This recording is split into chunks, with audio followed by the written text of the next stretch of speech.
Mountain bikers and the mountain bike industry have a strange relationship with the term stiffness. It's not necessarily always a quantifiable or even anything like some standardized thing, but rather things just get 15% stiffer year on year without really ever explaining why, how, or if you even want it. For a sport that is all about hitting things as hard as you can, ideally not with your face, this obsession with the term sometimes seems out of place.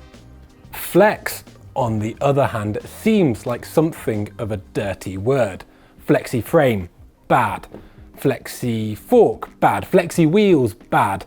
Flexi handlebars were good until they were bad, but now they're good again. Way! I don't want it to be like the sound like beers chinking, like. It would just be really stupid. So what is stiff and what is flexi? Well, here we have a slab of concrete and a sponge, and their properties are almost exactly opposite to one another.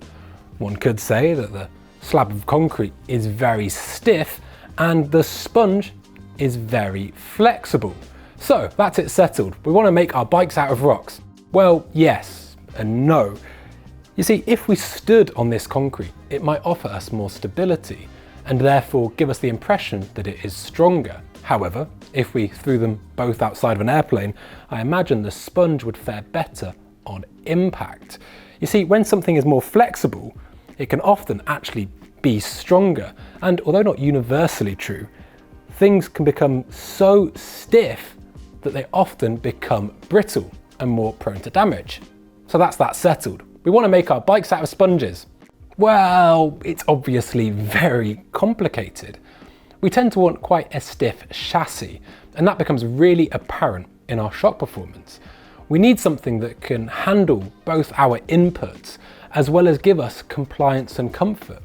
Now, if we had a full suspension frame that had a lot of flex, as we compress the shock, it would almost want to bow out, and that bowing would bind the shock and really inhibit shock performance, which would not only feel worse, but would damage things over time. At the same level, if we had something that was far too stiff, the shock performance might be good, but the bike would almost be jarring to ride as it wouldn't really want to track and would jutter and stutter over bumps. So, we want our bikes to be stiff but not brittle. Flexible without being flexy. I can really start to understand why the industry just said 15% better and left it at that. Now, with this understanding of stiffness and strength, I want us to talk about carbon wheels. And I want to get you really, really angry as I explain why they're just so good. But we need to go out to the trail. Carbon wheels are great. They're not perfect, but they are pretty good and have got a lot better in recent years. One of the reasons they can be so good in terms of performance is because you can do things with carbon you just can't do with alloy. The way that you make or layer that carbon can let you cherry pick the attributes you want and which plane you want them to be present in. So for instance, you could have it like a brick in one direction and then like the sponge in the other, at least theoretically. Now that should make it really good on rough terrain, providing the carbon wheel doesn't do what carbon sometimes does and explode. Now, when it comes to handling rough terrain, that links me on to what I'm reviewing today, these wheels from Berd. Now, these wheels are an expensive, almost artisanal project. Berd haven't just tried to make something compliant and comfortable in the rim. They've also gone so far as speccing their own string-like spokes. These wheels are incredibly comfortable, and to understand why, we need to understand how our wheels work. Now, despite what it looks like, the hub is actually supported not by the spokes below, but it is hung from the spokes above. Now, if those spokes had a degree of elasticity, then suddenly our wheels would have a lot more give. Steel spokes, limited by the property of the metal itself, just don't have that same level of give. In fact, these spokes do stretch a little over time, and the wheels, when built up, will initially bed in. And that's what happened in my case. For that reason, it is worth keeping an eye on spoke tension should you get some wheels of your own. So with a carbon rim that has a large amount of vertical compliance and these stringy spaghetti spokes, you can understand how these wheels can be so comfortable. In fact, it feels like they can mute or dull a lot of trail chatter before it even gets to your axle, let alone your hands. Now, that might seem a little bit counterintuitive, because what I've just told you is that the hub hangs, and so that's where the elasticity comes in, but the wheel takes impacts from below. So what's the elasticity got to do with it then? Well, it's worth considering that the shape of that rim will change and probably overlie slightly under high compressions, and all the spokes are going to be preloading that rim. So it's that preload and that elasticity on maybe the side spokes that really play a large role in compliance. That's why when people talk about the elasticity of steel or something like Young's modulus in relation to spoke tension and the issue of compliance, they are, in my opinion, kind of missing the point. It's not that half a turn of tension at the nipple changes the properties of that steel, but rather it affects the preload on the rim and will have a different effect when that rim changes shape.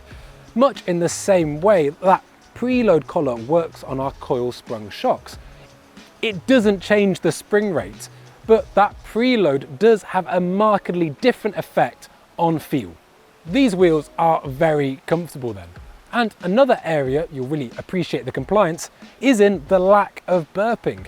Now, for the record, I typically run double down or downhill tyres between 26 and 28 psi, and burping is something that I continually struggle with through hard, fast compressions, and my rims are normally pockmarked with sealant. So those compliant rims working with these spokes really do offer something very impressive. And it's like as the impact comes, the rim is simply able to get up and out the way and almost run away from that compression or that burping effect. And these spokes, I think, play a big role in it. I mean, to be fair, I think the white spokes are slightly sickening, but thankfully they are also available in black. There was one instance, however, where I actually broke a spoke, and it's in those moments you become very acutely aware of how close to the sun these wheels are flying in terms of spoke tension, because once that first spoke went, all bets were off. Not only did they feel markedly different in terms of torsional stiffness, but also a lot of the other spokes began to lose tension very quickly. Although the performance of these wheels was, quite honestly, exceptional at times, it wasn't without its quirks. If you're riding really fast, rough trails with lots of compressions, you might find, as I did, that they struggle to hold tension. This is really a problem in the bike park. However, on normal trail riding, they've stood up well to abuse. All in all then, I really liked these wheels, and they did a great job of offering a blend of the brick and the sponge, and overall the compliance is very good. They really do take the sharp edges off impacts before they even get to your axle. For something so light, I think they're quite well suited to aggressive trail riding, and that 30mm rim width does give a good tyre profile. Riding these wheels made me think about what my perfect wheel set would look like, and honestly, it would probably share some of these traits. It would probably include quite a shallow rim profile and a large degree of compliance. And it got me hankering for a wheel set that actually tracked as well as this, but it just needs to be able to stay together when riding the fast trails that I enjoy riding.